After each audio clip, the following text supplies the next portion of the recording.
जीतन राम मांझी अकेले 100 सीटों पर लड़ेंगे विधानसभा का चुनाव। बिहार एनडीए में मच गई खलबली। दोस्तों नमस्कार, मैं हूं आपका दोस्त स्केच चौधरी। हम पार्टी के संरक्षक जीतन राम मांझी के द्वारा दिया गया बयान ने बिहार की राजनीति में खलबली मचा कर रख दी है। खास तौर पर बिहार एनडीए में खलबली मच गई है क्योंकि जीतन राम मांझी के द्वारा अकेले ही इस वर्ष चुनावी मैदान में कूदने का ऐलान कर दिया गया है। दोस्तों एक तरफ जहां चंद घंटे बाद देश के प्रधानमंत्री नरेंद्र मोदी का आगमन बिहार के पूर्णिया में होने जा रहा है और इससे ठीक पहले ही जीतन राम मांझी के द्वारा दिया गया बयान बिहार एनडीए में खलबली मचाकर रख दिया है। दोस्तों आइए हम चर्चा करते हैं कि आखिर जीतन राम मांझी क्यों ऐसी बातें कर रहे हैं, चाहते क्या है।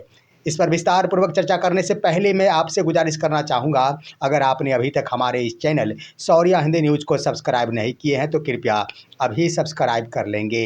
दोस्तों हम पार्टी के संरक्षक जीतन राम मांझी लगातार ही सीटों को लेकर सवाल उठा रहे हैं और इस बार तो वो इस कदर मजबूर हो गए कि उन्होंने अपने बोधगया स्थित आवास पर प्रेस कॉन्फ्रेंस के माध्यम से एनडीए को बड़ी चेतावनी दे डाली है। उन्होंने कहा है कि अगर मुझे 15 से 20 सीटें नहीं दी जाती है तो मैं अकेले ही चुनावी मैदान में उतरूंगा और हमारी पार्टी अकेले ही बिहार विधानसभा का चुनाव लड़ेगी। उन्होंने कहा है कि हम पूरे 243 सीटों पर चुनाव तो नहीं लड़ेंगे परंतु 100 सीटों पर जरूर लड़ेंगे।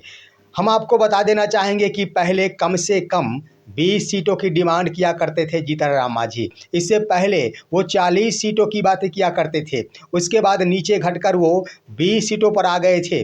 लेकिन आज रविवार को दिए बयान के अनुसार उनकी डिमांड है कि कम से कम 15 से 20 सीटें हमें चाहिए, नहीं तो हम अकेले चुनावी मैदान में कूद जाएंगे।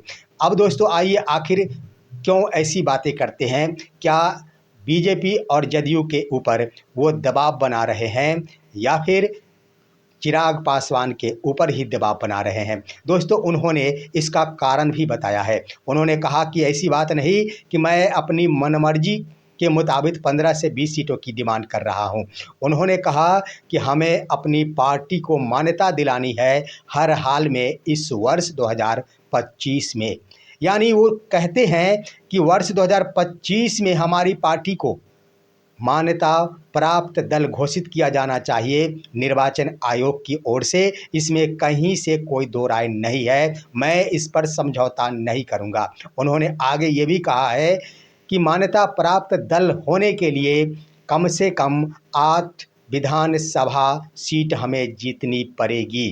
साथ ही साथ उन्होंने कहा कि जितने भी बिहार में वोटर्स हैं उसका 6% मेरी पार्टी को वोट आनी चाहिए, तभी हमें एक रजिस्टर्ड दल का मान्यता मिल सकेगा। उन्होंने चिंता भी जताई है कि पार्टी का गठन हुए 10 साल हो गए लेकिन आज तक यह अनरजिस्टर्ड ही है, ये भी एक अपमान वाली बात है। उन्होंने ये भी कहा कि मैं अगर 100 सीटों पर चुनाव लड़ता हूं तो बिहार के सभी 100 विधानसभा में हमारा वोट 15 से 20 हज़ार है। अगर मैं अकेले भी चुनाव लड़ जाता हूं तो 15 से 20 हज़ार वोट मुझे प्राप्त हो जाएंगे और उसके आधार पर भी हमारी पार्टी को मान्यता मिल जाएगी। उन्होंने कहा कि हमारी पार्टी वैसे भी एनडीए में काफ़ी अहम रखती है। हमारी अहमियत काफ़ी है इस रूप में कि अन्य दलों को भीड़ जुटाने के लिए पैसों के बदौलत भीड़ जुटाना पड़ता है, पैसे खर्च करने पड़ते हैं, परंतु हमारी हिंदुस्तानी आवाम मोर्चा को भीड़ जुटाने के लिए कोई खर्च नहीं करना पड़ता है। हम यूं ही बिना खर्च के आम जनता की कतारें लगा दिया करते हैं। दोस्तों जीतन राम मांझी का यह ऐसा बयान यानी स्पष्ट कह दिया जाए तो यह किसी के ऊपर बनाया गया दबाव नहीं है, बस सिर्फ अपनी पार्टी को मान्यता दिलाना चाहते हैं जीतन राम मांझी, क्योंकि 2 विधानसभा समाप्त हो गए। अगर इस बार भी अगर जीतन राम मांझी चूक जाते हैं तो 5 साल और इंतज़ार करना पड़ेगा। 5 साल इंतज़ार करने के क्रम में बीच में उन्हें इस बात का भी डर सता रहा है कि अनरजिस्टर्ड होने के नाते ऐसी न हो चाल कि हमारी पार्टी ही समाप्त हो जाए। ये भी हो सकता है कई प्रकार के प्रतिबंध लगाए जाते हैं अनरजिस्टर्ड पार्टियों के ऊपर।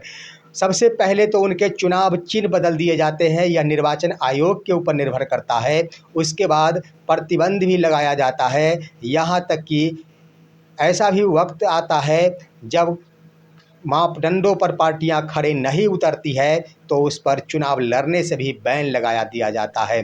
इसी बात का डर सता रहा है जीतनराम मांझी को, क्योंकि उनकी आयु तो लगभग ज़्यादा हो चुकी, समाप्ति की ओर है राजनीति की, परंतु उनके बेटे संतोष सुमन का तो करियर ही प्रारंभ हुआ है और वो चाहते हैं कि हमारा बेटा का करियर इसी हिंदुस्तानी आवाम मोर्चा के बदौलत राजनीति के क्षेत्र में आगे बढ़े।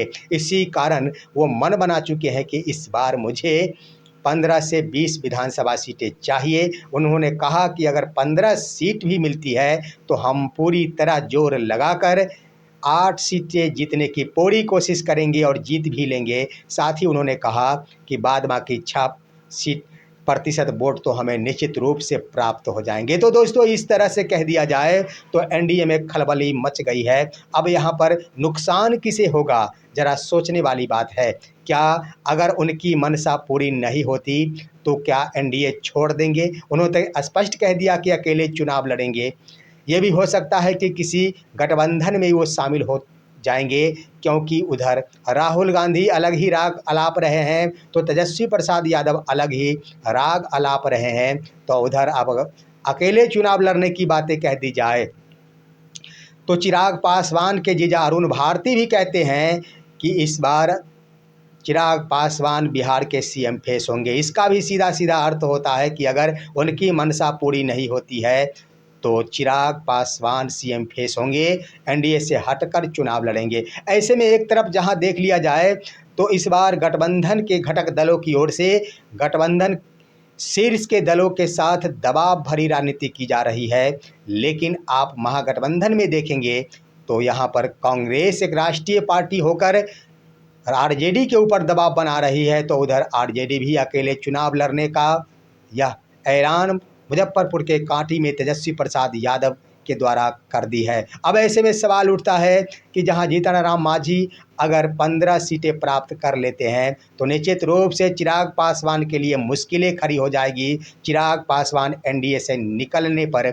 मजबूर हो जाएंगे। उधर दोस्तों, रह गई बात जदयू की और बीजेपी की, तो यह तो निश्चित है कि दोनों ही बड़े दल आपसी समझौते के तहत बने रहेंगे, लेकिन दोनों घटक दल खास तौर पर जीतनराम मांझी, चिराग पासवान और उपेंद्र कुशवाहा के लिए एनडीए में इस वक्त बहुत ही मुश्किल का दौर चल रहा है, जिस पर संभल कर चलना और इस राजनीति मैदान में जंग जीतना काफ़ी मुश्किल हो गया है। आपका क्या राय है? अपनी राय कमेंट के माध्यम से दीजिए। हमारे इस वीडियो को ज़्यादा से ज़्यादा शेयर कीजिए और अब दीजिए अपने दोस्त को इजाज़त। हम फिर मिलेंगे आपसे अगले वीडियो में, तब तक के लिए नमस्कार।